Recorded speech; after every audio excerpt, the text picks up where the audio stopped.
Mergulhar na fascinante história de Ló, um personagem bíblico que enfrentou desafios e fez escolhas cruciais em sua vida. A história de Ló tornou-se amplamente conhecida na Bíblia, principalmente por seu envolvimento com a cidade de Sodoma, que foi destruída por Deus devido aos seus muitos pecados.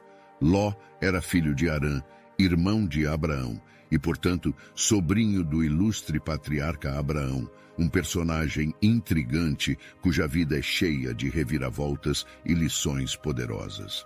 Neste vídeo, você aprenderá tudo o que a Bíblia diz sobre quem foi Ló. Por isso, peço que vocês se inscrevam no canal para ajudar a compartilhar o nosso trabalho. A origem e o significado do nome Ló são incertos, mas alguns estudiosos sugerem que ele pode transmitir a ideia de um véu que cobre. A Bíblia relata que, após a morte de seu pai, Ló deixou a cidade de Ur dos Caldeus e seguiu em direção à cidade de Harã, junto com seu avô Tera, seu tio Abraão e Sarai. Mais tarde, quando Abraão deixou Harã após a morte de seu avô Tera, Ló o seguiu em direção a Canaã. Posteriormente, quando houve uma grande fome na terra de Canaã, Ló desceu ao Egito com Abraão.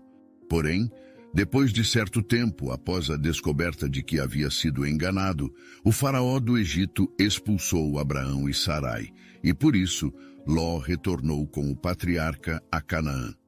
No entanto, durante esse tempo, Abraão prosperou muito, e parece que Ló também prosperou. Como resultado, os rebanhos de Ló e Abraão cresceram tanto que a região onde estavam não podia mais acomodar ambos vivendo juntos, o que eventualmente levou a disputas entre os pastores de Ló e os pastores de Abraão. Assim, Abraão e Ló se separaram, e na ocasião da separação, Abraão permitiu generosamente que Ló escolhesse primeiro a terra que ocuparia. Foi então que Ló escolheu as planícies verdejantes do Jordão, em direção ao Mar Morto, perto de Sodoma. Após a separação de Abraão, Ló partiu em direção a Sodoma, e parece que ele rapidamente se envolveu com os assuntos da cidade. Na verdade, parece que Ló ocupava uma posição social proeminente em Sodoma, pois quando os anjos do Senhor foram a Sodoma, Ló estava sentado na porta da cidade. Nos tempos antigos, os membros mais respeitados de uma cidade se reuniam em sua porta para resolver questões legais. No entanto, os habitantes daquela cidade eram extremamente perversos, conforme relata a Bíblia. Os homens de Sodoma eram maus e grandes pecadores diante do Senhor. De acordo com o Novo Testamento, Ló estava profundamente angustiado todos os dias devido à maldade flagrante praticada pelos habitantes daquela cidade. Veja o que o apóstolo Pedro escreveu sobre ele. E livrou o justo Ló, enfadado da vida dissoluta dos homens abomináveis, porque este justo, habitando entre eles por ver e ouvir, afligia todos os dias a sua alma justa com as obras injustas que via e ouvia. Cita o livro de Pedro, capítulo 2, versículos 7 a 8. Enquanto Ló estava em Sodoma, também houve uma batalha em que um grupo de reis da Mesopotâmia derrotou os reis das cidades de Sodoma, Gomorra, Adimá, Zeboim e Zoar. Nessa ocasião, todos os bens de Sodoma foram saqueados e muitos de seus habitantes foram levados cativos, incluindo Ló.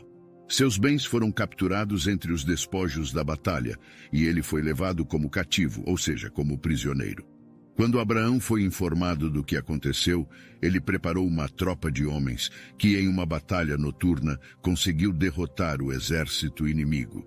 Assim, os bens de Ló e sua família foram recuperados.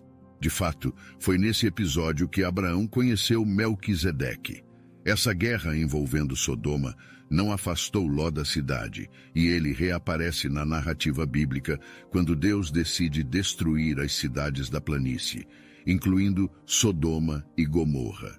A Bíblia relata que antes de Deus destruir Sodoma, Ló e sua família foram resgatados por 2 anjos enviados pelo Senhor. Essa libertação aconteceu pela graça e misericórdia de Deus e por causa de seu compromisso com a aliança feita com Abraão. A forma como os homens de Sodoma receberam os anjos do Senhor mostra a depravação que trouxe o julgamento divino sobre aquela cidade. Os homens de Sodoma queriam ter relações sexuais com os anjos que estavam lá. Essa conduta pecaminosa e desenfreada foi um dos motivos que levaram à destruição de Sodoma. Vale também destacar a terrível tentativa de Ló de pacificar a situação, oferecendo suas próprias filhas a esses homens. Essa atitude demonstrou a fraqueza de Ló e os efeitos prejudiciais daquela cidade sobre ele. Como os habitantes de Sodoma não recuaram em sua tentativa de apreender os anjos que estavam na casa de Ló, eles foram atingidos por uma espécie de cegueira, e Ló recebeu a ordem de tirar sua família inteira da cidade que seria destruída. Infelizmente, Ló mostrou resistência em deixar Sodoma, e foi necessário que os anjos o conduzissem à força, retirando sua família da cidade. A família de Ló também foi advertida para não olhar para trás durante a fuga de Sodoma. Porém, a esposa de Ló desobedeceu a essa ordem e foi transformada em uma coluna de sal. Após deixar Sodoma, Ló e suas 2 filhas foram para uma pequena cidade. Ló estava com medo de continuar vivendo naquela cidade, e então foi com suas filhas para uma caverna em uma região montanhosa. Foi lá que algo terrível aconteceu. As filhas de Ló o embriagaram e dormiram com ele, resultando em gravidezes incestuosas.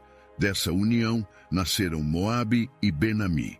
O primeiro foi o ancestral dos moabitas, enquanto o último foi o ancestral dos amonitas.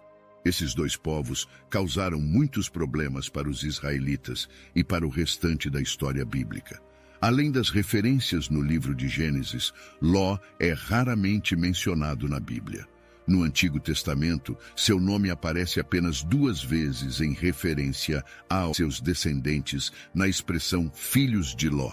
No Novo Testamento, Jesus mencionou Ló no Evangelho de Lucas em um trecho com ênfase apocalíptica, onde o Senhor relembrou a destruição de Sodoma e Gomorra, bem como a libertação de Ló. Da mesma forma, como aconteceu nos dias de Ló, as pessoas vivam normalmente. Comiam, bebiam, compravam, vendiam, plantavam e construíam. Mas no mesmo dia em que Ló saiu de Sodoma, choveu fogo e enxofre do céu e destruiu todos eles. Fazendo referência ao que aconteceu à mulher de Ló, como já mencionamos neste vídeo, em Mateus, capítulo 24, versículo 17, é citado: "Quem estiver no telhado de sua casa, não desça para tirar dela coisa alguma." A citação quer dizer que no dia em que o Filho do Homem for revelado, aquele que estiver no telhado com suas coisas dentro de casa, não deve descer para pegá-las, e aquele que estiver no campo também não deve voltar atrás. Lembrem-se, a família de Ló foi advertida para não olhar para trás durante a fuga de Sodoma. Porém, a esposa de Ló desobedeceu a essa ordem e foi transformada em uma coluna de sal. Vale lembrar que o apóstolo Pedro também mencionou Ló em sua 2ª epístola, no capítulo 2, versículos 7 e 8, em outra referência ao episódio da destruição de Sodoma e Gomorra. Após tudo o que aconteceu em Sodoma e na terrível relação com suas filhas, na sequência da história, não sabemos mais nada sobre Ló. Não é possível saber se ele era capaz de reconstruir sua vida ou se ele terminou seus dias naquela caverna nas montanhas, mas o texto bíblico nos mostra isso, que Ló foi um homem que teve a oportunidade de aprender com Abraão, o pai da fé. Mas infelizmente, ao contrário de seu tio Abraão, Ló não era guiado pela fé, mas pela sua própria visão, que o afligiu e deixou cicatrizes profundas em sua família.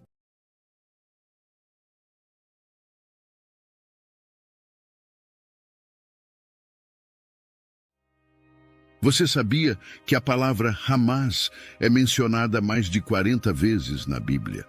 A complexidade dessa palavra e suas nuances originais podem escapar de nossa percepção devido às diferentes traduções e interpretações ao longo do tempo. Porém, hoje vamos explorar como essa palavra, tão familiar nos dias de hoje, tem raízes profundas em profecias antigas e como sua compreensão pode ser enriquecida ao considerar o contexto original das Escrituras. Por isso já peço que deixe seu like e se inscreva no canal para nos ajudar a divulgar esse vídeo. O termo Hamas possui uma raiz linguística no hebraico bíblico, e sua interpretação vai além da compreensão comum. Em hebraico, Hamas é associado a uma forma de violência, injustiça e agressão extrema.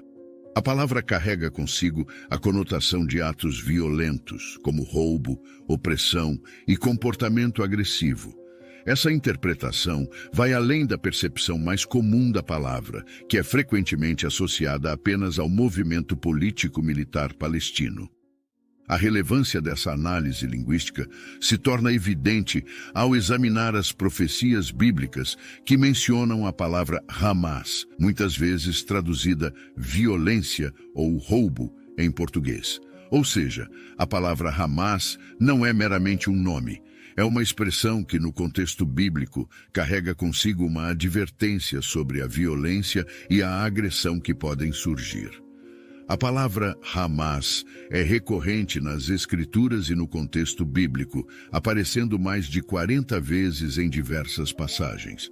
No entanto, devido às traduções para o português, é comum não encontrarmos a palavra explicitamente nas Bíblias disponíveis nesse idioma. Essa omissão destaca a importância de explorar as nuances linguísticas originais e as diferentes camadas de significado que podem estar presentes na palavra Hamas, quando consideramos as Escrituras em sua língua original. Quando o Hamas islâmico escolheu esse nome em árabe, a semelhança sonora com a palavra hebraica Hamas, mencionada nas profecias bíblicas, pode não ser mera coincidência. O movimento Hamas é uma organização político-militar que tem suas raízes no contexto do conflito israelo-palestino. Fundado em dezembro de 1987, durante a primeira intifada, levante palestino contra a ocupação israelense, o Hamas emergiu como uma resposta à situação política e social na faixa de Gaza e na Cisjordânia, inicialmente estabelecido como uma irmandade muçulmana na Palestina. Seus fundadores, Sheikh Ahmed Yassin e Abdel Aziz al-Rantisi, buscaram criar uma organização que combinasse atividades políticas, sociais e militares sob a bandeira do Islã. O Hamas tem como objetivo principal a resistência à ocupação israelense e a criação de um Estado palestino independente, incluindo a faixa de Gaza, a Cisjordânia e Jerusalém Oriental. A organização também incorpora uma agenda islâmica, buscando implementar a lei islâmica na região. O contexto histórico do Hamas está intrinsecamente ligado ao conflito israelo-palestino. Sua formação ocorreu durante um período de agitação social e político, quando muitos palestinos sentiam-se oprimidos pela ocupação israelense. O movimento ganhou popularidade ao se envolver em atividades sociais, como escolas e serviços de saúde, além de sua ala militar, as brigadas Izz ad-Din al-Qassam. Ao longo dos anos, o Hamas esteve envolvido em confrontos armados com Israel, incluindo uma série de conflitos na faixa de Gaza. Sua presença e ações têm gerado controvérsias, sendo considerado por alguns países e organizações como uma entidade terrorista, enquanto outros defendem seu papel como resistência legítima à ocupação. O Hamas permanece como um ator significativo na geopolítica do Oriente Médio, desempenhando um papel crucial nas dinâmicas regionais e nas negociações de paz entre Israel e os palestinos. Ao examinar a possível relação entre o Hamas e as profecias bíblicas, algumas pessoas buscam entender se os acontecimentos atuais, como os conflitos na região, podem ser interpretados como cumprimento de profecias antigas. Essa abordagem muitas vezes envolve a identificação de termos semânticos, como a palavra Hamas no hebraico, que pode ser associada a aspectos da atuação do Hamas. É importante observar que essa exploração é altamente interpretativa e pode variar significativamente entre diferentes perspectivas teológicas e políticas. Enquanto alguns veem correlações convincentes, outros podem considerar tais interpretações como especulativas e subjetivas. Além disso, é crucial abordar essa análise com sensibilidade, evitando simplificações excessivas e reconhecendo a complexidade do conflito no Oriente Médio. A interseção entre política, religião e interpretação bíblica é um campo delicado, e as conclusões podem ser divergentes, dependendo das lentes através das quais se observa esse fenômeno. No entanto, não podemos desprezar o potencial das escrituras bíblicas. O livro sagrado, além de nos trazer narrativas históricas, nos fornece orientações e profecias que visam preparar as pessoas para o futuro. Ao todo, são descritas 735 previsões sobre o futuro. Destas, 596 previsões já foram cumpridas literalmente, de acordo com as Escrituras, evidenciando a autenticidade e a confiabilidade do conteúdo contido na Bíblia. Sabendo disso, hoje focaremos nas diversas profecias bíblicas onde a palavra Hamas é frequentemente mencionada. Porém, a tradução para o português, embora correta em sua essência, pode não capturar totalmente a amplitude de significados contidos na palavra original hebraica.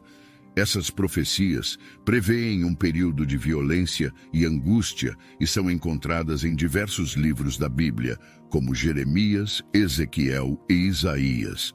Embora esses textos se refiram a contextos históricos específicos, alguns interpretam essas profecias à luz dos conflitos contemporâneos, incluindo aqueles envolvendo o Hamas. No livro de Jeremias, por exemplo, o capítulo 30, versículo 7, menciona: porque aquele dia é tão grande que não houve outro semelhante.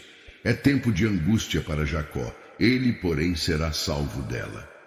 Neste trecho, o profeta Jeremias fala sobre um tempo de grande aflição, referindo-se a Jacó, que é uma figura simbólica representando o povo de Israel.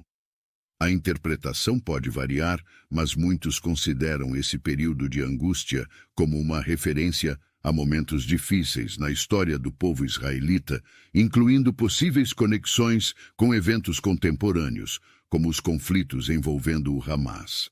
Em Ezequiel, o capítulo 7 cita uma profecia de julgamento contra Jerusalém. Faze cadeias, porque a terra está cheia de crimes de sangue e a cidade está cheia de violência. Por isso eu trarei os mais malignos dentre os gentios, os quais possuirão as suas casas, e farei cessar a arrogância dos fortes, e os seus santuários serão profanados. Angústia vem, e buscarão a paz, mas não haverá tempo de a buscar.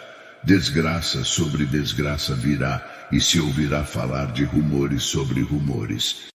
Esses versículos descrevem um cenário de violência, desgraça e busca desesperada por paz, conectando-se ao tema de conflitos e aflições discutido no contexto das profecias e dos conflitos envolvendo o Hamas.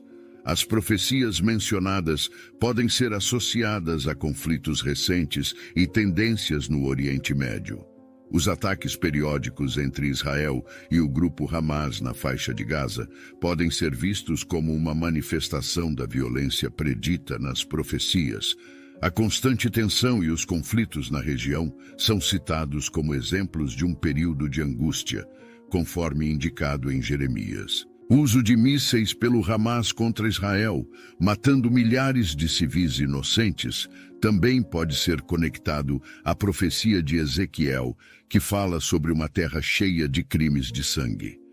A escalada de violência e a busca incessante por soluções refletem os elementos descritos nas Escrituras. Embora algumas pessoas vejam esses eventos como o cumprimento das profecias se realizando, A conexão entre os acontecimentos atuais e as profecias bíblicas é frequentemente subjetiva, dependendo das crenças e perspectivas individuais. Aqui eu quero saber a opinião de vocês. O que vocês acham? Tudo isso é uma mera coincidência ou, de fato, esses eventos já estavam previstos na Bíblia? Deixe nos comentários que quero ler. Continuando.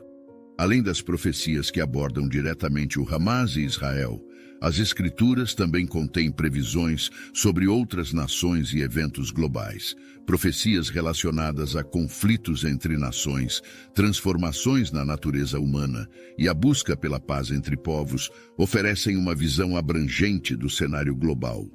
À medida que observamos os acontecimentos atuais, é intrigante perceber como essas profecias podem estar se desenrolando diante de nossos olhos. Conflitos, alianças inesperadas e movimentos geopolíticos podem ser vistos como manifestações das profecias bíblicas, destacando a relevância contínua e atemporal dessas mensagens para o entendimento do mundo ao nosso redor. Felizmente, a Bíblia também nos fornece profecias positivas, destacando uma visão otimista da situação. A profecia de Isaías sobre o fim da violência e a transformação de armas em ferramentas de paz é uma visão poderosa de um futuro redentor e pacífico. Essa profecia é encontrada em Isaías capítulo 2, versículo 4, onde o profeta oferece uma imagem inspiradora do que acontecerá nos últimos dias. E ele julgará entre as nações e repreenderá a muitos povos. E estes converterão as suas espadas em relhas de arado e as suas lanças em foices. Uma nação não levantará espada contra outra nação, nem aprenderão mais a guerra. Neste contexto profético, Isaías pinta um quadro de transformação global, onde as nações abandonarão a guerra e buscarão a paz.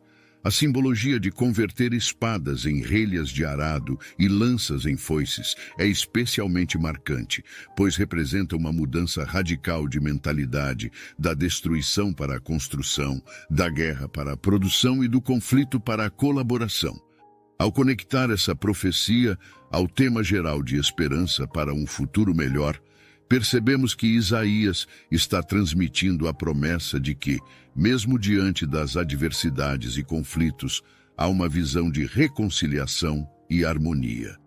A transformação das armas em instrumentos agrícolas simboliza a transição de uma era de violência para uma era de prosperidade e cooperação.